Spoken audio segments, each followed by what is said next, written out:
Olá pessoal, Samuel Mendonça do Topa Pensar, dando continuidade aos nossos estudos dos pré-socráticos. Terminamos ontem o nosso texto, vídeo e obra, do professor José Américo Malta Peçanha, e hoje eu quero compartilhar com vocês um brevíssimo texto que está na sequência, lá na coleção Os Pensadores, do volume Pré-Socráticos, escrito pelo professor José Cavalcante de Souza. Esse texto é de 23 de abril de 1973. Eu tinha apenas 1 ano de idade e aí já tinha disponível no Brasil este texto com essa riqueza. Aqui são 6 pontos que o professor destaca como essenciais para que se possa ler os pré-socráticos. Eu quero ler cada um desses pontos, fazer breves comentários e recomendar fortemente que você que tem interesse por filosofia estude, de preferência inicie com os pré-socráticos. Não necessariamente também, né? Você que começou lá com Michel Foucault, faça como Michel Foucault, retome os pré-socráticos. Você começou com Nietzsche, faça como Nietzsche, retome os pré-socráticos. Você começou com Hegel ou com Heidegger, são muitos os filósofos, enfim, expressivos que retornaram aos pré-socráticos. Isso vai ficar bem claro no nosso texto de hoje. Item 1, o título é Para ler os fragmentos dos pré-socráticos. Item 1. Os primeiros filósofos gregos, em geral, escreveram pouco, e em condições que, a rigor, nos são mal conhecidas. Por exemplo, não sabemos como intitularam seus escritos, ou mesmo se o intitularam, em circunstâncias que não eram certamente as de uma publicação regular. Foram eles que, em parte, criaram essas circunstâncias pelas quais um livro naturalmente se apresenta com título. E desses primeiros escritos, com as exceções correspondentes a uma incipiente variedade de produção, é um só, talvez generalizado pela tradição perifísios, ou, em outras palavras, em português, seria sobre a natureza. Isto é em termos, pois é muito provável que o que os gregos entendiam por physis absolutamente não coincide com o que nós, na nossa ciência, na nossa tradição, entendemos por natureza. E, mesmo sem exagerar, o nosso sobre, que inadvertidamente colocamos a natureza conforme um velho hábito em si abriga a possibilidade de dissertação erudita, talvez não corresponda também ao peri dos gregos, que é concretamente um em torno de. E, portanto, designa, com relação ao escrito e ao que está escrito, uma aproximação em círculo. Uma pequena diferença que implica outra maior, a que abrange o nosso comportamento, e dos gregos com a linguagem, com a fala.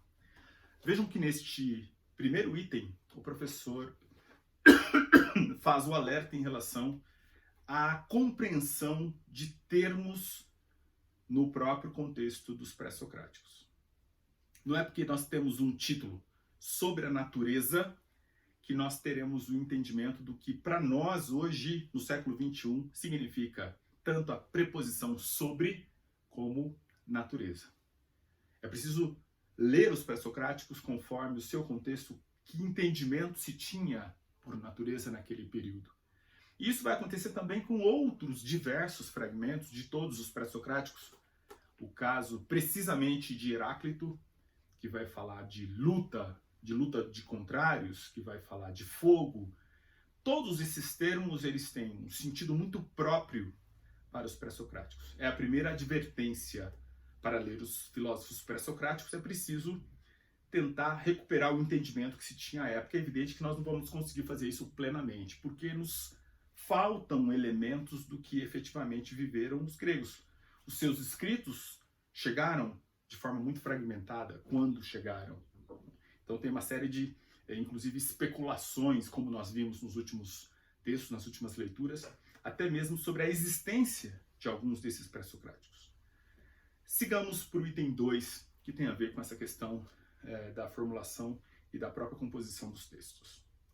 Os escritos desses primeiros filósofos, na íntegra, se perderam todos, como a maior parte da riquíssima literatura grega. O que sobrou deles foram pequenos trechos, às vezes correspondente a uma página, às vezes pedaços de frases, às vezes uma palavra, inseridos em textos que séculos depois, aí entre os séculos VI e IV a.C., se escreveram e que alguns, por acaso, se salvaram. Sobraram também muitas notícias sobre a vida e doutrina deles. E, sobretudo, sobrou, podemos dizer assim, uma interpretação que logo se tornou definitiva ou oficial e que fixou a posição desses pensadores na história da filosofia, enquanto primeiros filósofos. Eles começaram um discurso racional que, justamente por estar no início, forçosamente não se desenvolveu em todos os planos de articulações, que ele só veio a alcançar na época de maturidade, por exemplo, na obra de Aristóteles, que aí sim, já devidamente articulada numa lógica, numa ética, numa física, em uma palavra, numa metafísica. Aliás, o termo metafísica, o entendimento que se tem hoje, no século XXI, deste termo, certamente não é aquele cunhado por Aristóteles, para se falar de um termo. Seguindo, nessa perspectiva de uma história da filosofia, eles os pré-socráticos, ficaram numa espécie de galeria de honra, onde vagamente se lhes reconhecia o mérito de terem começado, um mérito um tanto suspeito, claro, pois secretamente minado pela orgulhosa convicção nos que o reconheciam de um natural adiantamento, progresso e, portanto, vantagem e superioridade dos que vieram depois deles. Vejam que, se nós, então, olharmos bem para os escritos dos pré-socráticos, e aqui fizemos questão de ressaltar aspectos relacionados aí aos grandes textos, às epopeias gregas, também referências ao pitagorismo, também referências ao orfismo lá do século VIII a.C. Quer dizer, há todo um contexto que explica textos que nós temos hoje acesso, e estes textos que temos acesso, eles foram escritos num tempo muito distinto desse nosso tempo. E, portanto, a compreensão que se tinha de cada um dos termos, ela só faz sentido se nós recuperarmos esse sentido, esse contexto. Por isso, essa perspectiva, inclusive, de que eles sim são considerados os pré-socráticos por muitos, quase que uma totalidade de pensadores, como originários. Há até um texto em português muito interessante do professor Emanuel Carneiro Leão, intitulado Os Pensadores Originários. E daí ele vai falar de 3 filósofos pré-socráticos. Recomendo muito a leitura desse texto, que me ajudou muito na minha dissertação de mestrado, lá nos anos 90. Seguindo aqui para o item 3. Essa perspectiva se cristalizou no fim do mundo antigo e durou cristalinamente até a época moderna. Os estudos clássicos do Renascimento, essa perspectiva que ele está dizendo, evidentemente, é de que os pré-socráticos, enfim, são os originários, e depois você tem uma formulação mais precisa da filosofia, especialmente com Aristóteles, né? 350 aí, no sentido, evidentemente, antes de Cristo. Os estudos clássicos do Renascimento iniciaram um processo de investigação que, ao longo prazo, faria estremecer as linhas nítidas desse quadro. Veja que aqui a gente tem, portanto, no Renascimento, uma perspectiva outra de construção de algo já consolidado. Um impulso paralelo aos navegadores, os humanistas descobriram os textos gregos que estavam marginalizados numa cultura unificada e homogênea, podemos dizer assim, planificada, por certo, como a da Idade Média cristã. Descobriram e editaram e traduziram e comentaram. O seu trabalho prosseguiu metodicamente no âmbito das academias e universidades, inspirando movimentos literários, provocando reações, mas, sobretudo, conquistando um terreno próprio da pesquisa filológica, cuja importância na formação de uma atitude crítica moderna ainda está por ser historiada. A filologia tem continuado e ampliado extraordinariamente, sobretudo no século XIX para cá, um processo de descobrimento de textos gregos iniciado pelos humanistas lá na Renascença. Um descobrimento em conexão com a história, a filosofia, a teoria literária, a psicologia e a antropologia, muitas vezes em luta contra o esclerosamento do próprio ideal de educação, que com ele se tornou possível, pois o ideal de uma cultura livre de espírito, paulatinamente circunscrito numa pedagogia humanista, a serviço de uma classe, passou a ser também invocado e talvez melhor servido em outros setores e atividades intelectuais que denunciavam o modelo clássico em nome de uma construção própria do saber garantida pela ciência. Então, é muito interessante notar aqui a referência ao Renascimento, mas precisamente a influência que vai exercer o século XIX. Aqui a gente vai ter depois o anúncio de um autor que destacou uma retomada dos pré-socráticos de forma assim muito precisa, que foi o alemão Friedrich Nietzsche. Mas isso vai ficar no próximo item. O que eu quero chamar a atenção deste item, precisamente, é a importância que tem estas redescobertas. Vez e outra, nós temos grandes intelectuais que se debruçam sobre esses textos, sobre uma tradição consolidada e que, por meio de eventualmente outras fontes, acaba imprimindo uma nova interpretação, um novo sentido, e isso aconteceu com precisão no século XIX, vai ficar claro agora no item 4. Sigamos. A pesquisa filológica clássica, paradoxalmente, lucrou com essa nova situação. Deslocada de uma posição honrosa, mas esterilizante, que a condenava a uma atividade mais ou menos apologética, ela pôde exercer-se livremente ao lado de outras ciências humanas, numa zona franca, onde, inclusive, ela contribui para o devido questionamento desse novo ideal formador científico, por sua vez ameaçado de esclerosamento e entra em crise. Nas últimas décadas do XIX, um grande filósofo, Friedrich Nietzsche, que nasceu lá em 1844, morreu em 1900, que começou a sua carreira como professor de filosofia clássica, contribuiu decisivamente para essa virada benéfica dos estudos clássicos. Nietzsche redescobriu os pré-socráticos, numa nova visão que, na esteira do romantismo, ele nos deu um mundo grego. Aqueles pensadores avultaram ao lado dos poetas trágicos com dimensões que absolutamente não cabiam naquele quadro tradicional de um desenvolvimento filosófico culminante em Aristóteles, nem mesmo no perspectivismo histórico mais amplo traçado pelo hegelianismo recente.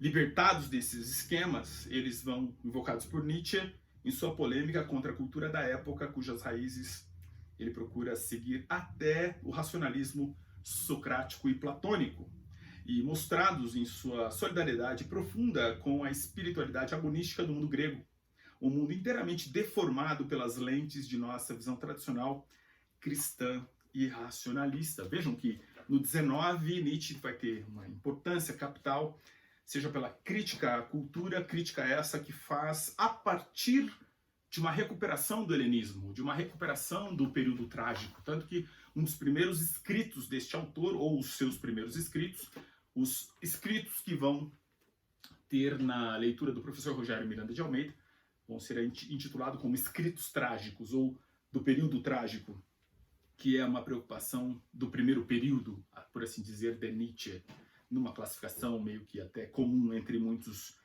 intérpretes deste filósofo. Então essa recuperação é tão importante que vamos reconhecer em Nietzsche, sim, uma crítica muito forte a alguns dos pensadores gregos, como é o caso de Sócrates e Platão, mas ao mesmo tempo o reconhecimento de pré-socráticos, em especial Heráclito. O texto A Filosofia na Idade Trágica dos Gregos é uma recomendação que faço também para que você compreenda um texto de um autor do 19 sobre os pré-socráticos. É um bom início também esse texto de Nietzsche para iniciar no pensamento deste filósofo da vontade de potência. Sigamos item 5, penúltimo. As intuições geniais de Nietzsche afetando a ortodoxia de pontos de vista tradicionais sobre os primeiros pensadores gregos estimularam, por isso mesmo, a investigação filológica. No começo desse século, outro helenista alemão desse século aqui, é o século passado, né? Esse livro aqui, vamos lembrar, a edição de 1978. Então, no início do século XX. Um alemão helenista chamado Hermann Diels coligiu, efetivamente, todos os documentos antigos que se referiam à vida e à doutrina dos pré-socráticos ou que continham alguma citação dos mesmos e publicou, então, o seu monumental, e aí o título, Os Fragmentos dos Pré-Socráticos, que se tornou uma obra de consulta básica para os numerosos trabalhos de interpretação crítica desde então aparecidos.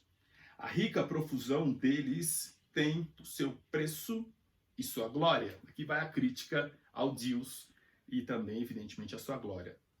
O preço e, portanto, a crítica. O preço é a própria massa de comentários que mais se amontoa sobre os fragmentos do que os esclarece. Porrada chega aqui forte. Numa sedimentação residual de repetições e inutilidades. Eu vou discordar porque, da minha leitura desse texto, são muito úteis esses comentários. Mas eu entendo. Aqui nós estamos falando de um tradutor, de alguém que lê diretamente do grego e que, portanto, tem condições de fazer essa crítica. E daí vem o lado positivo da leitura de Deus que faz o nosso professor. E a glória é o valor de algumas obras e comentários de filólogos e de historiadores da filosofia e de filósofos, que às vezes conseguem fazer falar esses fragmentos com uma linguagem inesperada que estava encoberta por uma literalidade opaca ou por um relacionamento enganoso.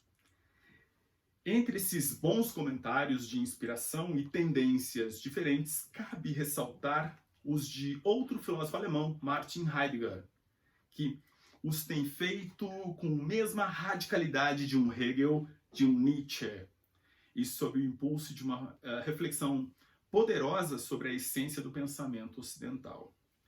Heidegger tem insistido particularmente a respeito de alguns daqueles primeiros pensadores na grandeza própria do princípio da filosofia, que, por essência, é maior que qualquer desenvolvimento, sempre dele dependente. E, afinal, uma obra de epígonos, uma ideia que subverte os nossos critérios de avaliação, que aponta para a evidência de um todo pensamento para ser grande e original, tem de se situar na árdua posição de princípio e que, enfim, nos acena com a possibilidade de um pensamento original contra um conhecimento digerido, condicionado pela grande organização e saber contemporâneo. Em relação com essa ideia, ele analisa algumas noções do pensamento pré-socrático, como as de on, aletheia e logos, que em geral traduzimos por ser, verdade e razão, mas que ele mostra não corresponder a essas traduções e que, de entrada, nos desvia do acesso àquele pensamento.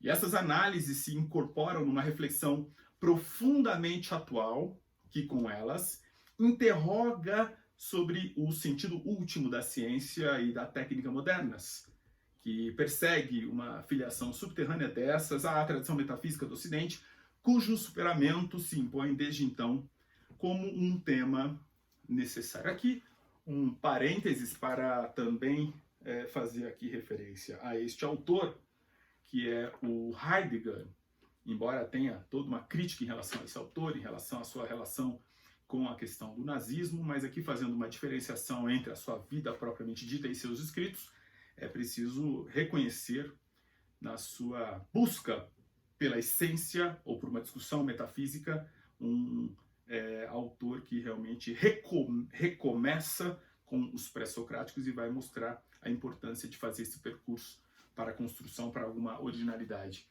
Então Heidegger está aqui nos ensinando que, em última instância, se quer fazer filosofia, não tem como abandonar os pré-socráticos. Mais que isso, é preciso recuperá-los com precisão, com acuidade, com rigor. Último item 6. As considerações precedentes, que mal esboçam alguns aspectos de uma problemática de interpretação dos fragmentos, têm apenas a pretensão imediata de justificar a composição de certo sentido heterogênea do presente volume. Para cada pensador, distribuiu-se a matéria textual em 4 itens, correspondentes a uma pequena notícia biográfica, a doxografia antiga, que são aí os textos antigos referentes à doutrina de cada um, aos fragmentos e, por fim, aos textos modernos. Então, aqui é uma explicação mais da organização deste volume, da coleção Os Pensadores, tanto o de 1973 como esse aqui de 1978, contendo efetivamente aí 4 partes essenciais. E é muito interessante observar que essa composição, essa estruturação, claro, aqui feita intencionalmente, a seleção é exatamente do professor José Cavalcante de Souza. Ele é quem faz efetivamente a seleção desses textos, E aí tem muitos tradutores que participaram. A introdução aos textos normalmente é do professor José Cavalcante, que é esse que a gente está acompanhando, e aquela introdução geral, videoobra, que foi feita pelo professor José Américo Mota Peçanha. A gente está falando aqui de uma tradição de filósofos brasileiros muito considerada nos dias de hoje. Embora nós tenhamos uma série de restrições em relação às traduções, por certo, a coleção Os Pensadores é aquela que vai gerar uma tradução mais confiável para todos, né? Então aqui explicando um pouco como que eles organizaram este volume. Seguindo, a doxografia e os fragmentos foram extraídos da obra de Diels, esse aí do século XX, e a numeração dos últimos corresponde à deste. Ambos foram traduzidos diretamente do grego e para alguns dos fragmentos sentiu-se a necessidade de notas explicativas, limitadas a problemas semânticos e importantes, que a tradução em geral dissimula. Outras, muitas, seriam necessárias quase para cada fragmento, ainda que isso implique geralmente um risco de orientar demais a primeira leitura. Definitivamente, desajolados do seu contexto original, os fragmentos estão à mercê das pesquisas e comentários. Bom, enfim, aqui está uma posição muito interessante, explicando até mesmo as razões das notas que acabam aparecendo, que são realmente necessárias, e até fazendo aqui referência às críticas às notas, que muitas vezes são só repetições lá da organização do Diels, que eu, de novo, digo que não caberia essa crítica, considero que são informações sempre importantes. Porque essa ideia de acrescentar ou não acrescentar vai muito de quem é o leitor, né? Então, talvez para alguns autores nós tenhamos notas que possam acrescentar, mesmo que repetindo, porque repetindo em outras palavras você pode deixar mais claro um texto que muitas vezes é realmente muito complexo. Não é assim tão fácil ler um fragmento de um pré-socrático e sair dali com entendimento. Embora nós tenhamos, claro, muitos com metáforas, isso pode ser possível sim. Como, por exemplo, não se entram duas vezes no mesmo rio, um dos fragmentos do Heráclito, ou eu me procurei a mim mesmo, eu me procurei a mim próprio. Seguindo, por isso mesmo, se pensou na conveniência de acrescentar ao acervo antigo alguns textos modernos. Essa parte, que é a última de cada pré-socrático, é bem interessante. Ele seleciona alguns textos modernos sobre aquele referido pré-socrático. Então, sobre Heráclito tem lá alguma passagem de Nietzsche, precisamente, e isso vai seguir com textos de Heidegger e etc. E de se fazer ver assim diretamente a projeção do que à primeira vista parece insignificante ou quase em páginas densas de reflexão sobre as quais sobre o que mais de perto nos concerne, que se confrontem esses textos entre si na diversidade dos seus enfoques, que se tente fazer uma ponte entre o conjunto deles e, a uma distância de milênios, a doxografia antiga, em geral dependente de poderosa interpretação aristotélica ou de uma parenética cristã. Através desses confrontos e percursos, nem sempre fáceis, se evitará, pelo menos, a bizonha atitude de autossuficiência, tão pronta de se equivocar diante do óbvio. E aí uma citação brevíssima de Heráclito: a largura do sol é a de um pé humano, disse Heráclito. E séculos mais tarde, um doxógrafo mal conhecido citou o seu dito. Herdeiros de Copérnico e de contemporâneos dos astronautas, lemos hoje o fragmento como o turista rico vê um pedaço de coluna do tempo desfeito. E podemos até nos dar ao luxo de uma meditação edificante sobre os começos veneráveis de uma ciência nascente. É preciso respeitá-los. Entretanto, apesar de nossa educação, o óbvio não está aí, no horizonte de nossas ilustres cabeças. Ele nos faz tropeçar porque justamente está no nosso pé. E aqui tem uma pequena citação, conforme a interpretação de Jan Bolak, do texto Heraclite ou La Paration. Finalmente, para dizermos que o Sol tem a largura deste, é preciso nos deitarmos, levantar o pé e medir do tamanho do nosso pé. O Sol, em sua forma visível, desaparece. pelo detalhe dessa operação, vê-se bem que Heráclito não está formulando algo como o embrião de uma hipótese científica. O que ele disse continua válido e talvez mais ainda no mundo de copernicianos e astronautas. O jogo do aparecer e desaparecer das coisas, inclusive da própria fonte desse aparecer, ainda se faz pela intervenção dos nossos próprios membros.